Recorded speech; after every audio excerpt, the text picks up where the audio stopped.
Betty Grable was a beloved Hollywood actress who became an iconic pinup model during World War II. Despite her popularity as a pinup girl, she was able to maintain a wholesome image throughout her career and died without ever creating much controversy. Many may have assumed that the wholesome Betty Grable may have grown embarrassed about her days as a pinup model, but her daughter has shared she was always proud of the fact that her pinups helped boost the morale of soldiers during World War II. Join FactsVerse as Betty Grable's daughter shares new details on her pinup career.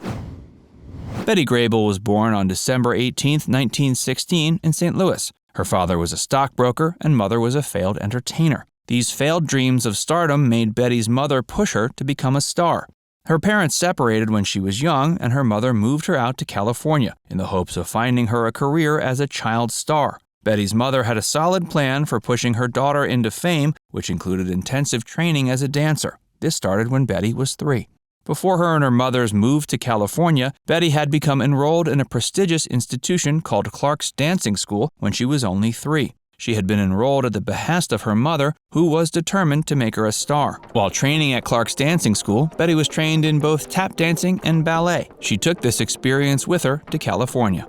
After arriving in California, Betty's mother made the young girl continue studying the arts. Betty was enrolled in the Hollywood Professional School and studied there for a period of time. Eventually, her mother was able to get her some gigs as a chorus girl by lying about her age. Betty began performing at the age of 13 and could be seen in such productions as 1929's Happy Days and 1930's Whoopee. In 1932, when Betty was only 15, she was given a contract with RKO Pictures. Over the ensuing years, she was given several small roles in feature films. It was in 1934, several years after Betty had signed her contract, that she was first given a notable part in a film. This was called By Your Leave. Although Betty's part wasn't huge, it was her first role in a feature film that didn't see her relegated to the background. It wasn't until 1938 that Betty got her first truly big role. This was in the feature College Swing, though the film wasn't much of a success. In 1937, Betty married a former child star by the name of Jackie Coogan. Together, the two toured the country for a brief period, performing a vaudeville act. They proved moderately successful, but not as much so with their relationship. Their marriage only lasted a few years, and they divorced in 1940.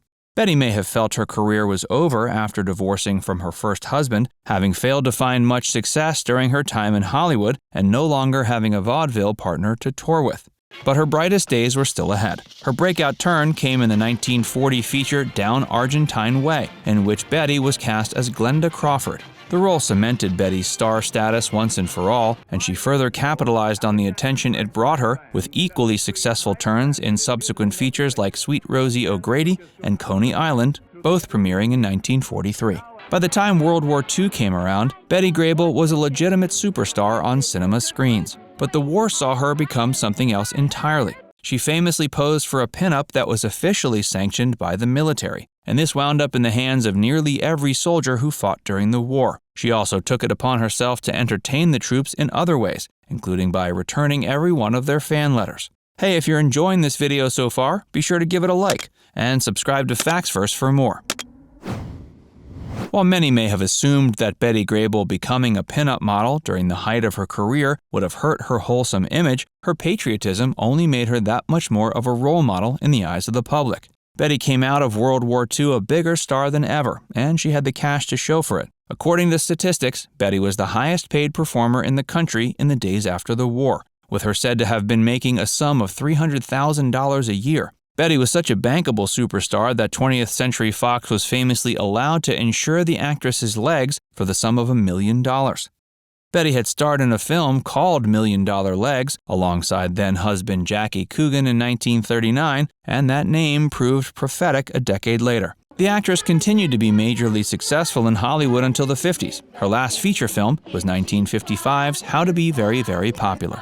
After that, she began spending all her time on stage. She could also be seen performing in various nightclubs and sometimes on Broadway. Musicals had started going out of fashion for a time in Hollywood, and Betty thought she'd have better luck performing on stage. In 1965, she got a divorce from her second husband, a band leader named Harry James. The two had 2 daughters together. In Betty's later life, she focused more on her family than her career. Sadly, the actress died fairly young. At the age of only 56, Betty Grable passed away from lung cancer.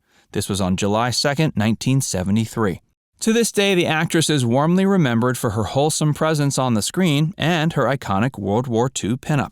Betty Grable's iconic World War II pinup, which featured the actress in a one-piece bathing suit, has gone on to become one of the definitive pinups of the era. While it's certainly not the most risque, it has become famous for what it represented to troops during the time period. When its historical value is taken into consideration, there are few other pinups quite like it. For that matter, there were a few other pinup models quite like Betty Grable. Betty was one of the many stars in the industry who was tasked in an official capacity with creating entertainment for soldiers during World War II. Betty was the epitome of the girl next door that every soldier dreamed about returning home to, and her pinup gave soldiers the hope they needed to excel on the battlefield. Betty also took it upon herself to reply to every fan letter she received from soldiers. Many may have assumed Betty would go on to regret her time as a pinup model. However, she always stood firm in her belief that what she had done was beneficial for the troops. Betty was glad to be of service in the war. While she didn't have many skills when it came to combat, she did have legs that were later officially deemed to be worth $1 million. It's been suggested that around 5 million copies of Betty's famous pinup were circulated amongst American soldiers during the war. The actress proved so ubiquitously popular amongst soldiers, her name was used as a code word to determine whether or not someone was a real American soldier or a German spy. Betty remained proud of the fact that her appearance inspired so many American soldiers. According to her daughter, Victoria Colucci, her mother thought that inspiring American troops during the war was the greatest accomplishment of her career. Given that she was the highest paid star of her day, that's saying something. Betty's influence over the American military lived on past the days of World War II.